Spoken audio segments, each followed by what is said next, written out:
আজকে আপনি যে সংস্কারের কথা বলছেন, সাধারণ মানুষের কি সংস্কারের একটা প্রস্তাব আপনি নিয়ে আসছেন?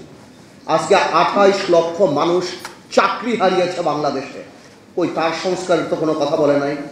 আজকে ব্যবসায়ীরা হাহাকার করতেছে, এনবিআর দিয়ে এবং বিভিন্ন সংস্থা দিয়ে তাদেরকে শেষ করে ফেলাচ্ছে, গার্মেন্টস বন্ধ হয়ে যাচ্ছে, ওই তাদেরকেও কথা বলার কোনো জায়গা নাই।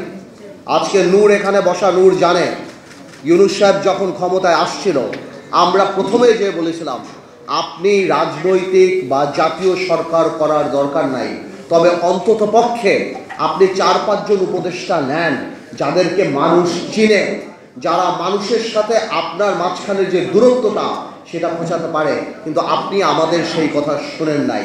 আজকে আপনার যে উপদেষ্টারা আছে তাদের অর্ধেক উপদেষ্টার নাম বাংলাদেশের মানুষ বলতে পারে না। তারা জানে না যে তাদের ভাগ্য কার দ্বারা নির্ধারিত হচ্ছে, কার দ্বারা ঠিক হচ্ছে।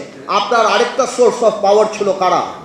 আপনার আরেকটা সোর্স অফ পাওয়ার ছিল, যেটা আমার ভাই রাশেদ বলে গেল, যে আর্মি। আজকে কেন আর্মির এইভাবে কথা বলতে হয়? আর্মির সাথে দূরত্ব কে সৃষ্টি করেছে? রাজনৈতিক দলের সাথে দূরত্ব কে সৃষ্টি করেছে? আজকে অনেকে আমাকে জিজ্ঞেস করে, পার্থ ভাই আপনারা ডিসেম্বরে নির্বাচন চান না? ডিসেম্বরের কথা তো আমরা বলি নাই, আপনি বলেছেন ইউনূস সাহেব জাতির সামনে ডিসেম্বরের কথা। আমরা বলেছি আপনারা সেই ওয়াদা আপনি রাখেন, আমাদের মুখ থেকে ডিসেম্বরের কথা আসে নাই।